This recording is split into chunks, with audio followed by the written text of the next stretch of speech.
कल्पना कीजिए एक ऐसे राजा की जिसकी तलवार से टपकता खून उसके साम्राज्य की ताकत की निशानी थी, जो अपने दुश्मनों को मिटा देने में विश्वास रखता था। लेकिन वही राजा एक दिन शांति का प्रतीक बन गए। यह कहानी है भारत के महान सम्राट अशोक। क्या वजह थी कि एक ताकतवर राजा ने हिंसा छोड़ शांति का मार्ग चुना? आइए जाने इस राज।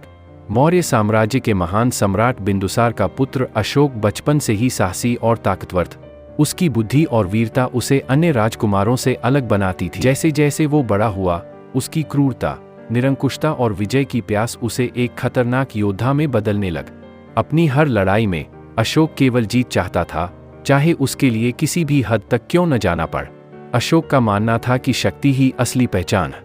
उसके दरबार में कई कहानियां प्रचलित थीं कि कैसे उसने अपने दुश्मनों को बिना दया के कुचल डाल। लोग उसे चंड अशोक कहकर बुलाते थे, एक ऐसा राजा जिससे लोग डरते थे, जिससे उसकी ही प्रजा कांपती थी। कलिंग, वह राज्य जिसने अशोक का दिल बदल दिया। अशोक की सबसे बड़ी लालसा थी अखंड भारत बनान। उसके साम्राज्य में कलिंग एकमात्र ऐसा राज्य था जो उसकी हुकूमत को मानने से इनकार करता था। कलिंग एक स्वतंत्र और गर्वीला राज्य था, जहां के लोग अपने आज़ादी के लिए किसी भी हद तक जा सकते थे। अशोक के लिए कलिंग को जीतना केवल एक विजय नहीं थी, बल्कि उसकी शक्ति और प्रतिष्ठा का प्रतीक भी था। वर्ष 261 ईसा पूर्व में अशोक ने अपनी विशाल सेना के साथ कलिंग पर हमला कर दिया।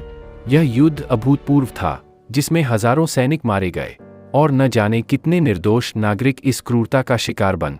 युद्ध के बाद का दृश्य भयानक था। लाशों से अटा पड़ा मैदान, हर तरफ खून से सने शरीर, रोते बिलखते परिवार। जब अशोक युद्ध के बाद विजय का जश्न मनाने कलिंग की भूमि पर पहुंचा, तो उसे वहां का दृश्य हिलाकर रख दिए। उसने अपने ही हाथों से रची हुई तबाही को देखा। निरीह बच्चे, औरतें, बूढ़े सब क्रूरता का शिकार हुए थे। हर ओर लाशें बिछी थीं और चारों तरफ दर्द और चीख पुकार। यह मंजर इतना दिल दहला देने वाला था कि खुद अशोक का दिल कांप उठ। अचानक उसे अपनी शक्ति का घमंड, अपनी क्रूरता और विजय का पागलपन एक बोझ सा लगने लग। वह सोचने लग, क्या यह मेरा सपना था? क्या इसी विनाश के लिए मैं राजा बना था? इस दर्दनाक अनुभव के बाद अशोक के मन में पश्चाताप और शांति की तृष्णा जाग उठ। वह हिंसा छोड़ शांति का मार्ग अपनाने के लिए प्रेरित हुआ। उसी समय उसने बौद्ध धर्म की शरण ली और गौतम बुद्ध की शिक्षाओं को अपनाने का निश्चय किए। बौद्ध धर्म का मुख्य सिद्धांत अहिंसा और करुणा था, जो अशोक के जीवन में एक नई रोशनी की तरह आए। अब अशोक का एक ही उद्देश्य था, शांति और धर्म का प्रसार करना। उसने पूरे भारत में जगह जगह स्तंभ और शिलालेख स्थापित किए, जिन पर करुणा, दया और प्रेम का संदेश खुदवाए। अशोक ने न केवल अपने साम्राज्य में, बल्कि अन्य देशों में भी शांति और अहिंसा का प्रचार किए। उसने अपने साम्राज्य के लोगों के साथ ऐसा व्यवहार करना शुरू किया मानो वे उसके परिवार के सदस्य हो।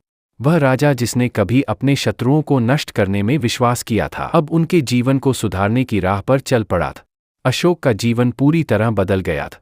वह अब शांति और करुणा का प्रतीक बन गया था, जिसे पूरी दुनिया सम्मान के साथ देखती थी। अशोक की यह कहानी हमें यह सिखाती है कि असली ताकत बाहरी विजय में नहीं, बल्कि भीतर की बुराइयों पर विजय पाने में है। उसने अपने क्रूर स्वभाव को पीछे छोड़ दिया और दुनिया के लिए शांति और प्रेम का संदेश फैलाए। इस तरह चंड अशोक से धम्म अशोक बनने का उनका सफर आज भी हमें प्रेरणा देता है।